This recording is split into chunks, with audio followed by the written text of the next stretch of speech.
Radar બરોબર કામ નથી કરી રહ્યું વેરાવળનું, જેના કારણે સરકારને ખુદને ખબર નથી પડી રહી કે કેટલો વરસાદ આવવાનો છે, કેટલું પવન ફૂંકાવાનો છે. 4-5 કરોડ માત્ર સામાન્ય રૂપિયાથી એ રડારનું કામ અટકી પડ્યું છે વેરાવળ. તો આ ઇન્ફોર્મેશન મળશે નહીં ખેડૂતોને, શ્રમિકોને, મજૂરોને, માછીમારોને, તો એ કરશે શું? આખું મગફળી ખેતીનું ધોવાણ થયું છે, પશુ કેટલા મૃત્યુ પામ્યા છે. તાત્કાલિક ધોરણે 2000 કરોડનું સહાય પેકેજ ખેડૂતો, માલધારીઓ અને જે લોકોને નુકસાન થયું છે એના માટે જાહેર કરે સરકાર. અને નરેન્દ્રભાઈની પણ વિનંતી છે. સમગ્ર ગુજરાતમાં છેલ્લા થોડા દિવસથી જે ધોધમાર વરસાદ પડ્યો છે એના કારણે ગુજરાતના લોકો અત્યારે પીડિત છે. પૂરગ્રસ્ત વિસ્તારમાં પણ લોકોને જે હાલાકી પડી રહી છે એના વિશે આજે વાત કરવી છે. તમે જોઈ રહ્યા છો વાઇબ્સ ઓફ ઇન્ડિયા. મારું નામ છે જયરાજ અને ગુજરાતમાં જે હાલમાં વરસાદ પડ્યો છે જેના કારણે ખાસ કરીને જો વાત કરવામાં આવે તો ખેડૂતો જે છે એમને હાલાકી પડી છે. અને એટલા માટે કારણ કે જે રડાર સિસ્ટમ છે, ચાહે કચ્છમાં હોય કે પછી ગીર સોમનાથમાં હોય, એ બરાબર કામ કરી રહી નથી. અને એના કારણે ખેડૂતો છે પરેશાન છે. એમને ખબર નથી પડી રહી કે ક્યારે વરસાદ પડશે. વરસાદની આગાહી વિશે પણ એમને પ્રોપર જે છે એ જાણકારી નથી. અને એટલા કારણે ઘણું બધું નુકસાન એમને ભોગવવું પડી રહ્યું છે. ત્યારે આમ આદમી પાર્ટીના પ્રદેશ પ્રમુખ ઈશુદાન ગઢવીએ આ બાબતે પોતાની પ્રતિક્રિયા આપી હતી. અને શું કહ્યું એમણે સાંભળી આ વિડીયો. જે રીતે ગુજરાતમાં ઠેર ઠેર ભારે વરસાદ પડ્યો છે અને પવન સાથે, એક તો રડાર બરોબર કામ નથી કરી રહ્યું વેરાવળનું, જેના કારણે સરકારને ખુદને ખબર નથી પડી રહી કે કેટલો વરસાદ આવવાનો છે, કેટલું પવન ફૂંકાવાનો છે. આ મેં જ્યારે પૂર્વ અધિકારીઓ સાથે મેં વાત કરી ત્યારે એમની જે વાત ઉપરથી જે સમજવાની કોશિશ કરી છે મેં, એમાં એવું છે કે 4-5 કરોડ માત્ર સામાન્ય રૂપિયાથી એ રડારનું કામ અટકી પડ્યું છે વેરાવળ. કચ્છમાં રડાર છે એ કામ નથી કરી રહ્યું, અમદાવાદમાં કામ નથી કરી રહ્યું.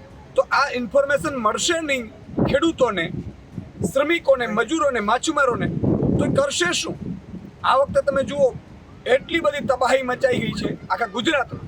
આજે હું દ્વારકાના અલગ અલગ વિસ્તારોમાં છું, દ્વારકા જિલ્લાના.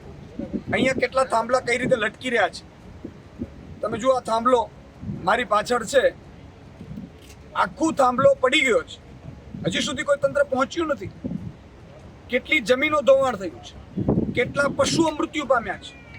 ઇવન ખેડૂતો 2 દિવસ સુધી પુરાઈ રહ્યા હતા, એટલું પાણી વહી રહ્યું હતું. અને તંત્ર છે, સ્વાભાવિક છે કે જ્યારે ભારે વરસાદ થાય ત્યારે તંત્ર પહોંચી ન શકે, પણ પછી તો પહોંચવું જોઈએ. આજે બીજો દિવસ છે આ ગામડાઓમાં.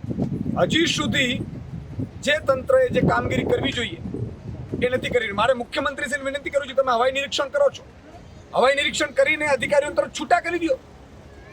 અધિકારીઓ કામે લાગે. અત્યારે વીજળીના જીઈબીના અધિકારીઓ કામ નથી કરી રહ્યા. તંત્ર છે, લોકો અત્યારે એટલા પરેશાન છે, એટલું ધોવાણ થયું છે. સર્વે કઈ રીતે કરી શકશો તમે? આખું મગફળી ખેતીનું ધોવાણ થયું છે, પશુ કેટલા મૃત્યુ પામ્યા છે. એટલે મારી સરકારશ્રીને વિનંતી છે કે તાત્કાલિક ધોરણે એક તો કેશ ડોલની વ્યવસ્થા કરો. તાત્કાલિક ધોરણે 2000 કરોડનું સહાય પેકેજ ખેડૂતો, માલધારીઓ અને જે લોકોને નુકસાન થયું છે એના માટે જાહેર કરે સરકાર. અને નરેન્દ્રભાઈની પણ વિનંતી છે કે તમે અત્યારે બરોડાની ચિંતા કરી, સારું થયું છે. કારણ કે સ્વાભાવિક છે કે બરોડામાં અત્યારે તમારે ખાસ ધ્યાન રાખવાની જરૂર છે. પણ બરોડાની સાથે સાથે આખું ગુજરાતની હાલત શું છે? તમે 2 વાર ફોન કરો છો, વાંધો નથી, પછી ચૂંટણી પ્રચારમાં લાગી જશો, પણ 2000 કરોડનું પેકેજ કેન્દ્ર સરકાર પણ આપે. આજે હાલત બહુ જ ખરાબ છે ગુજરાતના ગામડાઓની. લોકો 2 દિવસથી બહાર નથી નીકળી ગયા. એટલું જમીનોનું ધોવાણ થયું છે, એટલું પાકનું ધોવાણ થયું છે. મગફળી છે, કપાસ છે, સોયાબીન છે. અને માત્ર દ્વારકા જિલ્લો નહીં, મોટા ભાગના આસપાસના તમામ જિલ્લાઓમાં, કચ્છની વાત કરું, સોમનાથ, જુનાગઢ, પોરબંદર, જામનગર, આ બધામાં મોટા પ્રમાણમાં નુકસાન થયું છે. એની તુરંત સર્વે કરી અને ખેડૂતોને ચૂકવણી કરે એવી હું આમ આદમી પાર્ટીના પ્રદેશ અધ્યક્ષ તરીકે માંગ કરું છું.